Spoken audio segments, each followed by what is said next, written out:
नमस्कार दोस्तों, कथा वाचन में आप सभी का स्वागत है। इस वीडियो में हम आपको बहुला चतुर्थी की कथा बताएंगे। बहुला चतुर्थी का व्रत भाद्रपद महीने में कृष्ण पक्ष की चतुर्थी तिथि को किया जाता है।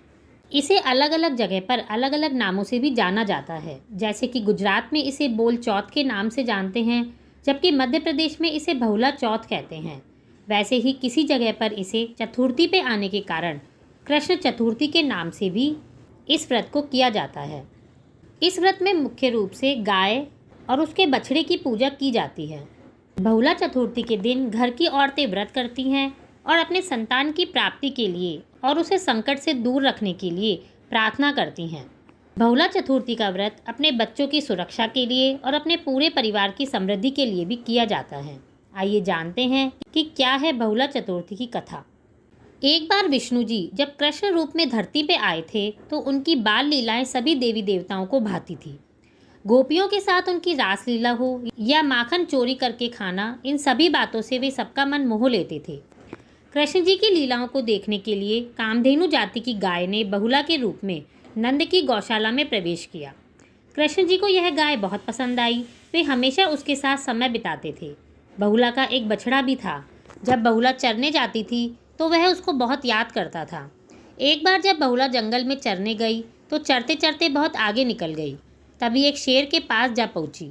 शेर उसे देखकर खुश हो गया और अपना शिकार बनाने की सोचने लगा। बहुला डर गई। उसे अपने बछड़े का ही ख्याल आ रहा था। जैसे ही शेर उसकी ओर बढ़ा, बहुला ने उससे बोला कि वो उसे अभी ना खाए। घर में उसका बछड़ा भूखा है, उसे दूध पिलाकर वो वापस आ जाएगी, तब वो उसे अपना शिकार बना ले। शेर यह बात सुनकर हंसने लगा और कहने लगा कि मैं कैसे तुम्हारी बात पर विश्वास कर लूं। तब बहुला ने उसे विश्वास दिलाया और कसम खाई कि वह जरूर आएगी। बहुला वापस गौशाला जाकर बछड़े को दूध पिलाती है और बहुत प्यार कर उसे वहां छोड़ वापस जंगल में शेर के पास आ जाती है। शेर उसे देखकर हैरान हो जाता है। दरअसल ये शेर के रूप में श्री कृष्ण जी होते हैं, जो बहुला की परीक्षा लेने आते हैं। कृष्ण अपने वास्तविक रूप में आ जाते हैं और बहुला को कहते हैं कि मैं तुमसे बहुत प्रसन्न हुआ।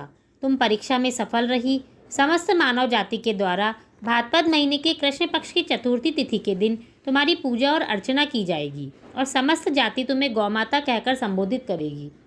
इस तरह से कृष्ण जी ने कहा कि जो भी यह व्रत करेगा उसे सुख, समृद्धि, धन, ऐश्वर्य और संतान की प्राप्ति होगी। इस तरह से आप सब भी बहुला चतुर्थी का व्रत करके इस कथा को जरूर सुने। धन्यवाद।